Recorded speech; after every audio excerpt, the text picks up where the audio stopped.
When you travel alone, you can be at a disadvantage in most situations, but there are things you can do to significantly improve your odds. And here, I'll be breaking down tactics and strategies you can use to do just that. If you like the video, please leave a like or a subscribe, it really helps me out. But without further ado, let's get into the video.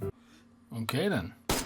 I guess one of us really wanted to crawl to a tree. As always, starting small and working our way up. If you leave a combination lock on a base, remember the number it randomly sets to when you put it back on. When you return, if it's different, you know somebody is actively trying to get in and they'll probably return later or be in the woods waiting for you to open your base so they can kill you and get in while the door's unlocked. I'd suggest traveling light for weight and noise reasons. Stamina is important to monitor, as the heavier you are, the less stamina you have, and this impacts everything from fighting to jumping to running. And you should never underestimate the value of a hunting vest, which has great insulation. Yes, plate carriers are much better in combat, but they're so heavy they may not be strategically necessary, so you may want to favor stab or hunting vests. You need to be agile. A tip here is, if you do have heavy items on you, place them in your backpack and then place that into the quick select menu. This will allow you to equip it to your hands and drop it in less than a second. Extremely useful should you be faced with any unexpected combat or something else requiring a quick escape. You can always return for it later, but if you do use this technique, it goes without saying, don't keep your weapons or bandages in the backpack, and make sure you pay good investment to preventative measures with regards to health and wellness. Everything from throwing up to sneezing and grunting can be a strategic nightmare as a solo player. Luckily, medication isn't difficult to find when prevention fails. Medical facilities, tents, and even other players are a good source of treatment. And always carry an EpiPen and morphine. The EpiPen can increase your stamina for a minute and is a useful boost if you're in a gunfight, as it allows you to aim for much longer. If you're a sniper or a long-range shooter, this can give you the support you need. Morphine is more defensive than offensive. If you've been hurt, it can help you escape the area by removing the effects that would otherwise impact a physically injured player, such as slower speeds. Alternatively, you can use it to finish the job. Just finish the job within 60 seconds of injecting yourself. Next is a program I actually did a sponsored video for months back, which is great because my videos are constantly demonetized. No idea why. It's called LagoFast, and it's completely changed my DayZ experience on PC. It not only stabilizes frame rates, but it lowers ping too, even during combat or typically laggy situations. I've been relying on LagoFast for months, and the entire last PC server video I made was created with that working in the background the entire time. It's worth it just for the better ping alone, which helps me find certain servers. It's free to trial, you just have to click here, download it, install it, and select whatever game you want to play. You don't just have to play DayZ. Then once you found your game, you just press boost. And right now, if you're happy with the free trial and you want to purchase it, you can use this special code, always30, to get 30% off. I'll put a link in the description and the comments for anyone who wants to try it out. I can't recommend it more for anyone looking for more stability. I turn down sponsors all the time because they don't really offer anything I use, whereas this has been running in the background of basically every video for the past 4 or 5 months, and I've seen a huge improvement. LagoFast, link in the description. But back to your regularly scheduled entertainment, dressing down is a good technique to come off as less of a threat when in actual fact you're basically John Wick. Other than storage size and warmth, clothes don't offer many advantages strategically speaking, meaning you could wear stab vests, a hoodie, and some jeans and still be an enormous threat while convincing everybody you just recently spawned. But if you do want to dress up, ghillie suits can glitch through colors from a distance, so wear dark colors under it if you're trying to snipe. You can now fix a scope with an electrical repair kit. Things like pickaxes and sledgehammers may be heavy, but in the right hand can bring down a much larger opponent. Never store food on yourself. You should usually always eat it, and always consider the type of server you're on, adjusting your playstyle accordingly. This can be mostly trial and error, but you're allowed to make mistakes. Experimentation in DayZ is a extremely important and you will be rewarded for it in the long run. I still try new things all the time and fail all the time, learning as I go. Furthermore, using and relying on first person gives you an advantage. Whether you're shooting, fighting or scouting, you'll almost always benefit from being in first person. I know a lot of my videos are in third person, but that's a creative choice mostly for aesthetic reasons, and even that can sometimes make combat look sloppy, jagged or delayed, because it is, and I'm at a disadvantage. However, I'm also a strong believer in people being able to play however they want, but understand that if you don't play in first person, there is every possibility you're not reaching your full potential. But to really maximize your solo ability, you need to master strategy and tactical awareness, which sounds difficult at first, but it's so simple to learn. You could potentially improve your game indefinitely, giving you huge advantages over everybody else, and you can do all of that by just clicking here. And as always,